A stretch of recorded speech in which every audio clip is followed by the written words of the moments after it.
Welcome back to my channel. So yesterday I had launched the Bank Nifty 1 minute strategy using Fibonacci retracement tool. I thought today I'll show you how it is executed in live price action so that you gain more clarity. This was the setup which I took, but before I explain the strategy, I must also explain to you how I arrived at this one, because since morning price action has been unfolding, so it would be correct to show you step by step how I arrived at this setup and what all setups I actually missed. So today prices gapped down strongly and then started to fill the gap, filled it partially. Then again it came down back to the original levels from where it gapped opened. So broadly since the morning it's been basically sideways. It went up and then came back down, again going up. So the strategy in such a case could be applied in both directions. Frankly, while it was going up, I did not see any potential setup, but while it was coming down, the first setup that I could see was when the curve was still here, prices came down till here and was going up. If you see this particular curve, prices did reject from the 618 level over here. So a potential setup could have been placed over here, but unfortunately prices did not go up till that level. It went down further over here. So I had to readjust the curve till this level. This was also valid because in this curve too, the rejection from the 618 level was there. So again, the setup had to be readjusted, placed over here, entry over here, stop loss here, target 2 level below at 382. But again, if you see, prices went up till here,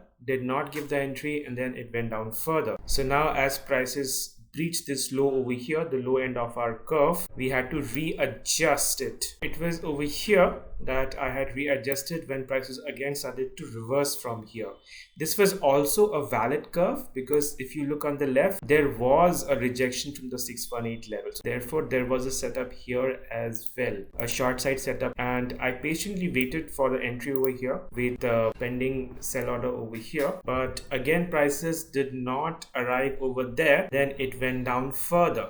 In live price action, you have to keep a track of all these things and you have to readjust your curves and patiently wait for the entry. So finally, when prices came down till here and started to reverse from here, again checking on the left, in this particular curve right now, both 618 as well as 786 level were valid potential setups because both had rejections if you see. But obviously the first one to arrive would be the 618. So I had placed my sell order over here and the setup was something like this as described in the previous video. One level up would be the stop loss, 2 level below would be the target. Finally, prices slowly arrived there, gave the entry around 1140. After a few minutes, it also went and hit the target at 1151. This is the first setup of the day which actually gave entry and target. There were other setups which did not trigger entry. So I want to keep this video short just to show you how I applied the strategy on live price action. Hope you have gained key insights into the practical application aspects in this video. Please support my work over here by subscribing to my channel, by liking this video and sharing with others as much as possible.